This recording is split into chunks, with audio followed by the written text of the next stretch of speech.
मुख्यमंत्री पुष्कर सिंह धामी ने शुक्रवार को मुख्यमंत्री कैंप कार्यालय स्थित मुख्य सेवक सदन में सिंचाई विभाग एवं कृषि विभाग के अंतर्गत विभिन्न पदों पर चयनित कुल 483 अभ्यर्थियों को नियुक्ति पत्र प्रदान किए, जिसमें कि 473 पद सिंचाई एवं 10 पद कृषि विभाग के शामिल हैं। मुख्यमंत्री पुष्कर सिंह धामी ने पूर्व मुख्यमंत्री और मेजर जनरल भुवन चंद्र खंडूड़ी को श्रद्धांजलि अर्पित करते हुए उन्होंने कहा कि खंडूड़ी जी ने ऐसे उत्तराखंड का सपना देखा था जहाँ पर युवाओं की पहचान उनकी मेहनत और प्रतिभा से हो। उन्होंने कहा कि आज युवाओं को मिलने जा रहे नियुक्ति पत्र इस बात का प्रमाण है कि राज्य की सरकार उनके सपनों को पूरा कर रही है। मुख्यमंत्री ने कहा कि ये नियुक्ति पत्र वितरण प्रतिभाशाली युवाओं की मेहनत, लगन और संकल्प का सम्मान है। उन्होंने विश्वास जताते हुए कहा कि निश्चित ही युवा पूरी निष्ठा, ईमानदारी और सेवा भाव के साथ अपने दायित्वों का निर्वहन करते हुए राज्य एवं राष्ट्र के विकास में महत्वपूर्ण भूमिका निभाएंगे। उन्होंने कहा कि युवकों की सफलता के पीछे माता पिता का त्याग, परिवार का संघर्ष और वर्षों की मेहनत छिपी हुई है। मुख्यमंत्री ने कहा कि जब भर्ती प्रक्रिया पारदर्शी होती है तभी व्यवस्था में योग्य और ईमानदार लोग आते हैं। मुख्यमंत्री ने कहा कि राज्य की सरकार ने देश का सबसे सख्त नकल विरोधी कानून लागू किया।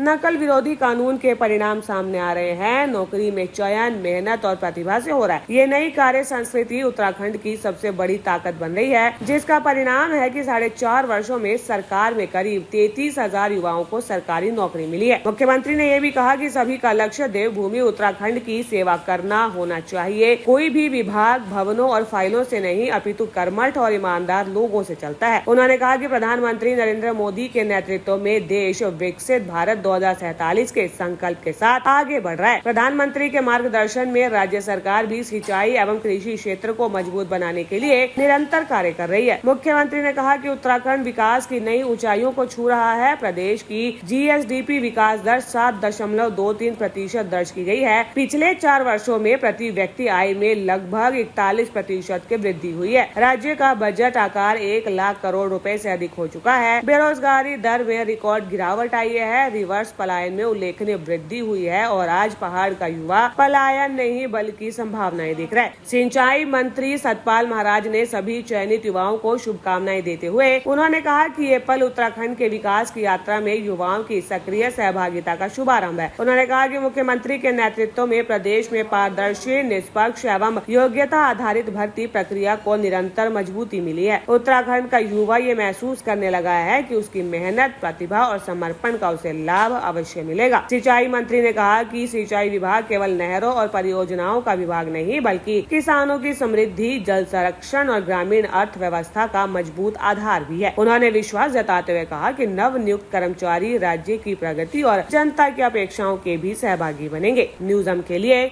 उत्तराखंड से SP अरोड़ा की रिपोर्ट।